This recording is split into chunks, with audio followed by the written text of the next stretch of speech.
Sa video po natin ngayon pag-uusapan po natin kung paano mag-request ng ATM card ng GCash. Kung hindi mo pa alam ang tungkol dito, o gusto mo pa lamang magkaroon nito, mas mabuti nang panoorin mo ang video ito mula simula hanggang sa matapos.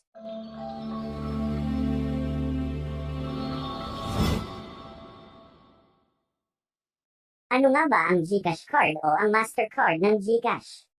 Ang GCash Mastercard ay isang card na makapag-withdraw ng pera mula sa mga ATM, makapaggastos ng online at offline, at magbayad ng mga bilang.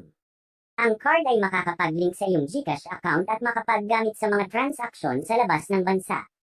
Kaya mahalagang alam mo ang tungkol dito para hindi mo na kailangan pang e-cash out ang laman ng GCash mo. Pag malapit ka lang sa mga ATM machine, pwede mo nang gamitin ang Mastercard mo para i-withdraw ang laman nito. Ngayon sisimulan na po natin kung paano mag-request ng GCash card. Bubuksan muna natin ang ating GCash app. Kapag nandito ka na sa pahinang ito, hahanapin natin sa ibaba ang card. Pindutin ito naman ang lalabas. Sa ibaba may nakalagay na order a card, kasunod naman nito ang link my card. Ang pipiliin po natin dito ay ang order a card. Ito po ang kailangan natin para makakuha tayo ng GCash card o ATM card. Next, press send me card. Po ang forma ng ATM card na matatanggap natin, nakabisa na po ito at makikita din natin dito ang registered name natin. Dapat tandaan na hindi po ito libre. Kapag gusto mo talagang makatanggap nito, kailangan magbayad ka muna ng 250 pesos through GCash. Para makapagbayad, pindutin lamang ang next.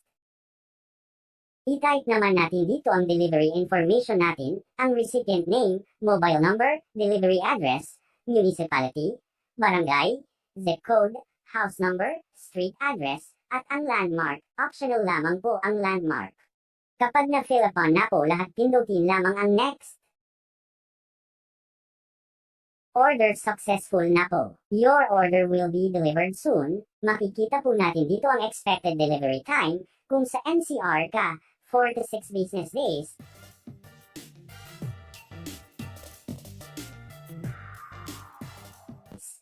Pindutin ang OK sa pinakababa nito.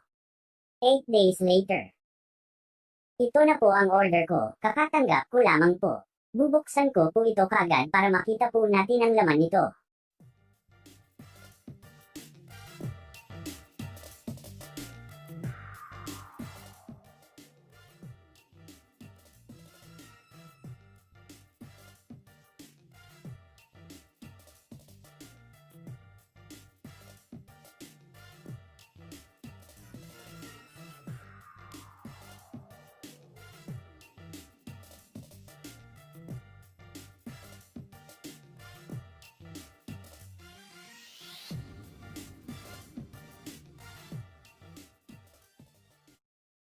Sabi dito activate po ito ngayon and enjoy 30 days free card protect insurance coverage.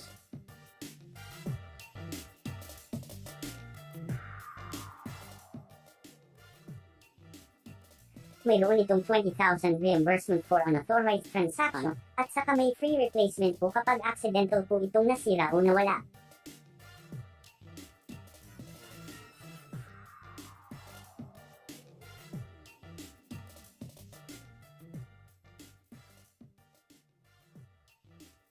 Ito na po ang card natin, guys.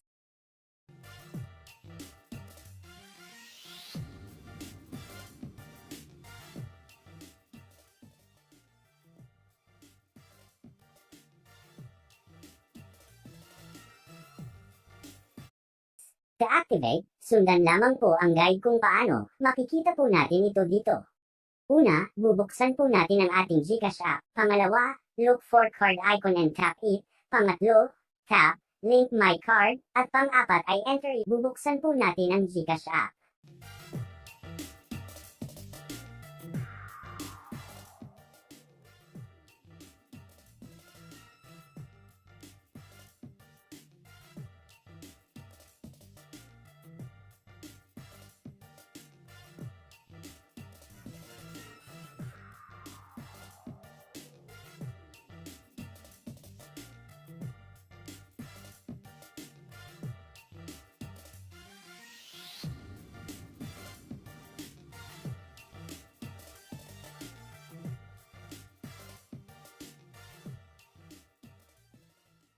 Ito po ang sinabi ko kanina, link my card.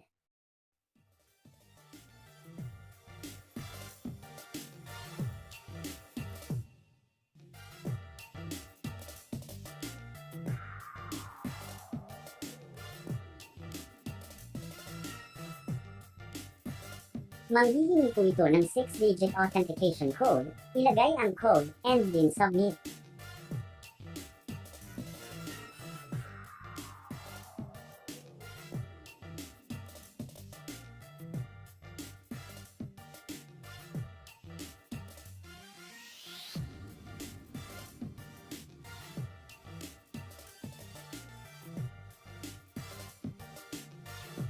Enter your card information, enter your last 4-digit card number, makikita po ito sa likod ng ating card.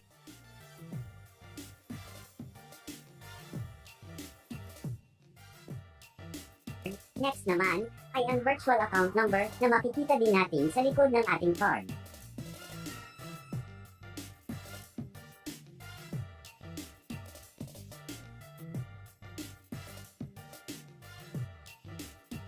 Kapag okay na, pindutin ang next. Ngayon guys, processing na po.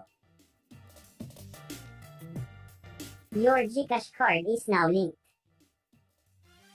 Nominate your PIN now to enjoy the card. Gumawa ng 6-digit card PIN. Confirm 6-digit card PIN. Kapag okay na, pindutin ang next.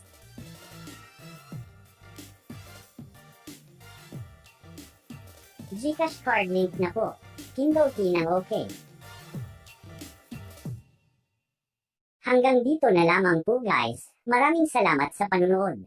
Hanggang sa muli po. It's caught in the crossfire.